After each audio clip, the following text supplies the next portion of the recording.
প্রাকৃতিক দুর্যোগের পাশাপাশি বিগত সময়ে রাজনৈতিক দুর্যোগও ভয়াবহ পরিস্থিতির মধ্যে ছিল বলে মন্তব্য করেছেন তথ্য ও সম্প্রচার মন্ত্রী জহিরুদ্দিন স্বপন।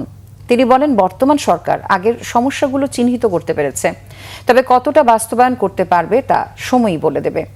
বাংলাদেশের জলবায়ু সংক্রান্ত অভিবাসীদের অভিযোজনগত প্রতিবন্ধকতা এবং স্থানীয়ভাবে পরিচালিত সমাধান নিয়ে রাজধানীতে এক কর্মশালায় তিনি এই মন্তব্য করেন।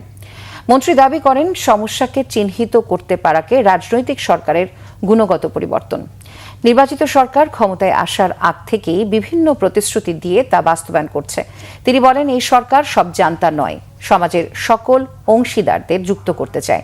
দেশের উন্নয়নে যে কোনো এজেন্ডা সরকারের নজরে আনতে এনজিওদের ভূমিকার প্রশংসা করেন। মন্ত্রী বলেন, দু একজন বাদে স্বাভাবিকভাবে পরিবেশ নিয়ে সবার দুশ্চিন্তা। বিজ্ঞান প্রমাণ করেছে ক্লাইমেট চ্যালেঞ্জ মোকাবেলা করতে হবে। তথ্যমন্ত্রী বলেন, বিজ্ঞান পৃথিবীর বাইরে এমন কোনো গ্রহ আবিষ্কার করতে পারেনি, সমস্যা হলে সেখানে যেতে পারবে। তাই একটাই পথ খোলা আছে, বিজ্ঞানকে মেনে এই গ্রহকে বাসযোগ্য করতে হবে।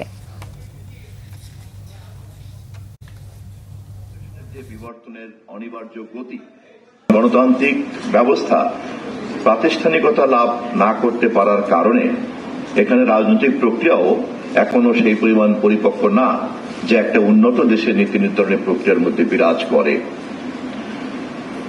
কিন্তু এই অজুহাতে কোনোভাবেই সময় নষ্ট করা যাবে না এবং আমি অনুরোধ করব এখানে যারা আপনারা উপস্থিত আছেন, আপনারা আপনাদের যে ভূমিকা, এই ভূমিকাকে আরো সোচ্চার করার জন্য।